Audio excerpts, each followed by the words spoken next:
तो good morning बच्चों। तो सबसे पहले सरस्वती माता की जय।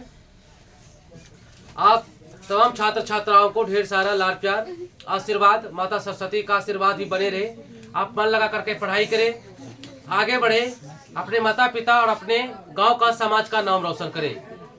चलिए हर बार की तरह आज फिर पुनः हिंदी का लेक्चर क्लास स्टार्ट करते हैं, ठीक है। और बहुत ही दुखद बात है कि कल हमें पता चला कि हमारे गुरुकुल, हमारे संस्थान से 3 बच्चे जो कि एक्सीडेंट कर गए थे। तो मैं उनको यह संदेश देना चाहूंगा इस वीडियो के माध्यम से कि वो यदा कदा घर से ना जाएं, बिना पूछे ना निकले, ठीक है। और ज्यादा रफ गलत तरीके से साइकिल का या मोटरसाइकिल का सवारी ना करें। जिंदगी बहुत अनमोल है और इसे बचा करके रखो। कहीं भी जाओ, एक झलक ये रखो दिमाग में, आपकी माँ, आपका परिवार आपका इंतजार कर रहा है। आप कहीं भी जाते हैं तो मन में ये रखिए कि आपकी माँ, आपका परिवार आपका इंतजार कर रहा है, उनसे फिर मिलना है। इसलिए आराम आराम से चलिए, ठीक है। सबको एकदम बोलते हैं एकदम अच्छे से मन लगा के पढ़ाई करो, जी जान लगा करके गलत चीज नहीं करना। चलिए देखते हैं यहाँ पे, ये हमारा पार्ट 2 है। ये हमारा क्या है? पार्ट 2 है। अब पार्ट 2 में हम कहानी का सारांश को फिर से देखेंगे, जानने का कोशिश करेंगे। तो थैंक यू सो मच। आप चैनल पे नए हैं तो चैनल को पहले सब्सक्राइब कर दीजिए, लाइक कर दीजिए, बेल आइकन का घंटा जरूर दबाइए। चलिए आते हैं इधर। हमारा गद्य खंड है हिंदी का। पाठ का नाम है अभिनयो। इसके लेखक है अशोक वाजपेयी और ये ललित रचना, इसकी विधा क्या है? ललित रचना है, ठीक है। तो चलिए, ठीक है। पाठ का नाम है अभिनयो, इसके लेखक है अशोक वाजपेयी जी और इसकी विधा है ललित रचना, ठीक है। माता का नाम है निर्मला देवी। माता का नाम क्या है? निर्मला देवी। और पिता का नाम क्या है? परमानंद। पिता का नाम है परमानंद वाजपेयी है। मेरे जन्म इसका हुआ था 16 जनवरी 1941, दुर्ग छत्तीसगढ़, जो मध्य प्रदेश में पड़ता है, ठीक है, मध्य प्रदेश में पड़ता है। उसके बाद प्राथमिक शिक्षा गवर्नमेंट हायर सेकेंडरी स्कूल सागर, जो कि मध्य प्रदेश में है, वहीं से हुआ था। प्राथमिक शिक्षा कहाँ से हुआ था? तो गवर्नमेंट हायर सेकेंडरी स्कूल सागर से हुआ था, जो मध्य प्रदेश में पड़ता है। बीए कहाँ से किया? तो बीए सागर विश्वविद्यालय, जो कि मध्य प्रदेश में बीए किया।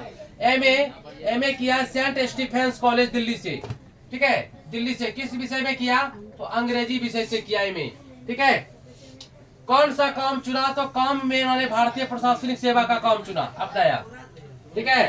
भारतीय प्रशासनिक सेवा यानी कि आईएएस रैंक का काम इन्होंने चुना था। आईएएस रैंक का काम चुना था इन्होंने, आईएएस रैंक का, अशोक वाजपेयी जी ने, ठीक है। उसके बाद महात्मा गांधी अंतर्राष्ट्रीय हिंदी विश्वविद्यालय में रहकर रिटायर भी हो गए, ठीक है। महात्मा गांधी अंतर्राष्ट्रीय विश्वविद्यालय में कुलपति थे और कुलपति रहते यहाँ से क्या हो गए? रिटायर हो गए, यानी कि सेवा से छुट्टी, ठीक है, रिटायर हो गए। फिर दिल्ली में भारत सरकार की कला अकादमी कैसे क्या बना दिया गया? निदेशक भी बना दिया गया था। वाजपेयी जी के मौलिक व संपादित कृतियां कितने रे? 3 दर्जन, लगभग कितने हैं? 3 दर्जन। 3 दर्जन बोले तो 36, 3 दर्जन बोले तो 36, ठीक है। चलो पूछा जाएगा कि अशोक वाजपेयी के मौलिक, ध्यान दो, मौलिक व संपादित कृतियां कितने हैं? क्या बोलेंगे? लगभग 3 दर्जन बोलेंगे। प्रमुख कविता कौन कौन है? तो हम बोल देते हैं, ध्यान से देखिए। प्रमुख कविता क्या है? शहर अब भी संभावना है, एक पतंग अनंत में, तत्पुरुष कहीं नहीं वहीं, बहुरी अकेला, थोड़ी सी जगह आदि इसके कविता है। इसके पुस्तकें कौन कौन सा है? देखो यहाँ पे इसके पुस्तकें हैं फिलहाल, कुछ पूर्वाग्रह, समय से बाहर, कविता का गल्प, तीसरा लक्ष्य, साहित्य विनोद, कला विनोद, कविता का जनपद, मुक्ति बोध, शमशेर आदि इसके पुस्तकें हैं। आदि इसके क्या है, पुस्तकें हैं। उसके बाद है प्रमुख पत्रिका। इन्होंने पत्रिका कौन कौन सा लिखा है? तो पहला पत्रिका का नाम है सामवेद, पहचान, पूर्वग्रह, कविता एशिया, समास और बहुवचन। लग रहा है कि पूरा का पूरा व्याकरण लिख दिए हैं ये, ठीक है। पत्रिका में लगता है पूरा का पूरा व्याकरण लिख दिए, समास, बहुवचन, तत्पुरुष सब लिखे हुए हैं। किसने? अशोक वाजपेयी ने, ठीक है। कोई दिक्कत? चलिए, उसके बाद है पुरस्कार। इसको कौन कौन सा पुरस्कार मिला गया? इनको कौन कौन सा पुरस्कार दिया गया? देखो पे, तो पहला मिला है यहाँ पे 1 नंबर में साहित्य अकादमी पुरस्कार। कब? 1994 में मिला। साहित्य अकादमी पुरस्कार कब मिला? 1994 में मिला। 2 नंबर में क्या मिला भाई? तो 2 नंबर में मिला दयावती मोदी कवि शेखर सम्मान भी मिला इसको। क्या? दयावती मोदी कवि शेखर सम्मान मिला इसको। 3 नंबर में मिला फ्रेंच सरकार क्रॉस, ठीक है, सम्मान। कब मिला था? 2004 में मिला था। फ्रेंच यानी कि फ्रांस के सरकार से मिला था, ठीक है ना। समझ में आ रही बात? ठीक है।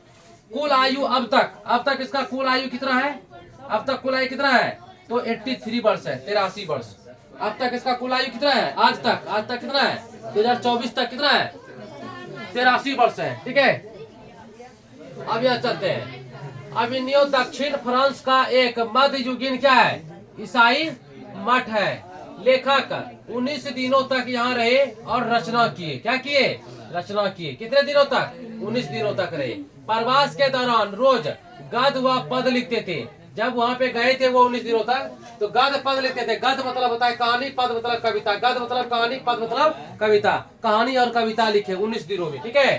तो लेखक 10 वर्ष पहले अभिनयो गए थे। कितने वर्ष पहले? 10 वर्ष पहले गए थे। कहाँ? अभिनयो गए थे। दक्षिण फ्रांस में रोन नदी के किनारे, ठीक है, अभिनयो शहर बसा हुआ है। किस नदी के किनारे? रोन नदी के किनारे। बताओ कौन नदी के किनारे? रोन नदी के किनारे। गर्मियों में फ्रांस यूरोप का प्रसिद्ध लोकप्रिय रंग समारोह होता है। वहाँ पे क्या होता है? रंग समारोह होता है। कहाँ पे? अभिनयो में, ठीक है। कहाँ है वो? तो वो फ्रांस में है। अभिनयो में हर साल यह समारोह होता है। एक साल होता है कि प्रत्येक साल होता है? प्रत्येक साल होता है। पीटर ब्रुक का विवाद प्रस्त महाभारत शुरू होने वाला था। इसी को देखने के लिए, वही देखने के लिए गए थे फ्रांस, ठीक है। वहाँ के फ्रेंच सरकार ने क्या भेजा था? बताओ क्या भेजा था? निमंत्रण भेजा था। वही देखने के लिए गए थे फ्रांस, ठीक है। कोई दिक्कत? उसके बाद कब गए थे? तो 24 अक्टूबर को गए थे। 24 निकले थे और 24 अक्टूबर से 10 नवंबर तक वो वहाँ पे रहे। कुल कितने दिन रहे? 19 दिन तक रहे थे। कहाँ पे? अभिनयो में, ठीक है। कब से कब तक? 24 अक्टूबर से 10 नवंबर तक रहे थे। कितने दिन? 19 दिन रहे थे। साल कौन सा था? 1994, ठीक है ना। 24 अक्टूबर, ठीक है, 24 अक्टूबर से 10 नवंबर 1994 तक, ठीक है, रहे थे। यानी कि कुल 19 दिन रहे थे अभिनयो में, ठीक है, रहे थे। तो देखो उन्होंने यहाँ पे क्या किया। तो वहाँ पे 19 दिनों में उन्होंने 35 कविता और 27 कहानी लिखे। कितने कविता? 19 दिन में 35 कविता और 27 कहानी को लिखा, ठीक है। साथ में क्या लेके गए थे? तो साथ में लेके गए थे हिंदी के टाइपराइटर, 3 से 4 पुस्तकें और संगीत के टेप रिकॉर्डर लेके गए थे। क्या लेके गए थे? टेप रिकॉर्डर, गाना संगीत सुनने के लिए, ठीक है। कोई दिक्कत? अभिनयो में रोन नदी के दूसरी ओर एक शहर बसा हुआ है। कहाँ पे? अभिनयो में रोन नदी के किनारे एक दूसरी ओर एक और बसा हुआ है शहर। उसका नाम क्या है? विलनव। क्या नाम है? विलनव नाम है। ईसाई के मठ का क्या नाम था? बताओ। ईसाई के मठ का क्या नाम है? ला शत्रुज। ईसाई के मठ का क्या नाम है? ला शत्रुज नाम है। ये इसको अब क्या बना दिया? अभिनयो का क्या बना दिया? बताओ। इसको अभिनयो का कला केंद्र बना दिया गया है। अभिनयो का कला केंद्र का क्या नाम है? ला शत्रुज। अभिनयो के कला केंद्र का क्या नाम है? ला शत्रुज, ठीक है। समझ गए ना? किसका मठ है वो? हिंदू का कि मुस्लिम का कि ईसाई का? ईसाइयों का मठ है वो। पिकासो की कृति ला मादा मोलेज द अभिनयो भी वहाँ पे प्रकाशित हुआ था। ला मादा मोलेज द अभिनयो वहाँ पे प्रकाशित हुआ था।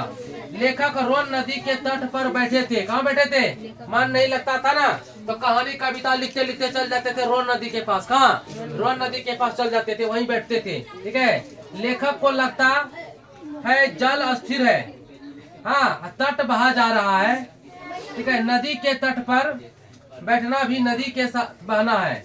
जब वो नदी के तट पर बैठते थे ऐसा लगता था, नदी के तट पर बैठते थे तो ऐसा लगता था कि हम नदी के तट बैठे हैं और वो ढेला मारता था पहले। उसके बाद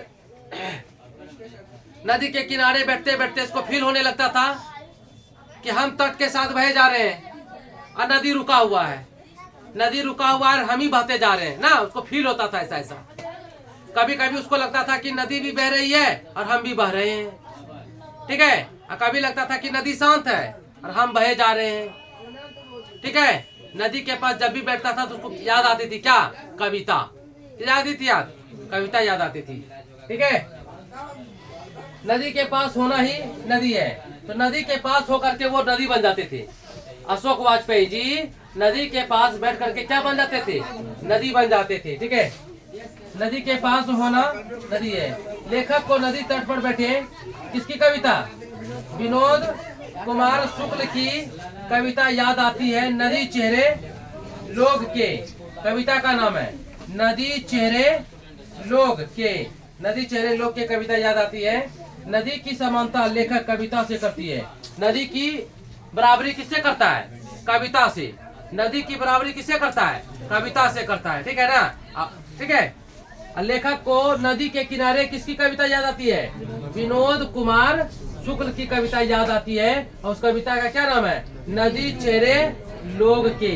नदी की समानता लेखक किससे करता है? कविता से करता है। किससे? कविता से करता है।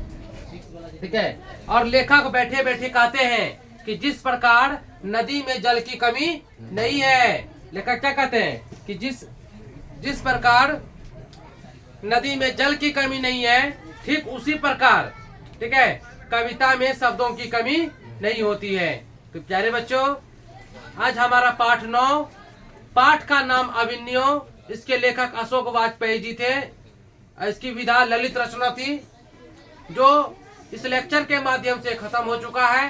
आप एग्जाम में जाने से पहले इसको 2-3 बार देख लीजिएगा, सुन लीजिएगा स्पीड करके, क्वालिटी बढ़ा करके। आपका एक भी अंक बर्बाद नहीं होगा बच्चा। एकदम मन लगा के पढ़ो, खूब पढ़ो, खूब बढ़ो, आगे बढ़ो, अपने माता पिता, अपने समाज, अपने राष्ट्र का नाम रोशन करो। तो थैंक यू सो मच। मिलेंगे अगले लेक्चर को लेकर के, अगले पाठ को लेकर के। तो थैंक यू सो मच। जय हिंद, जय भारत।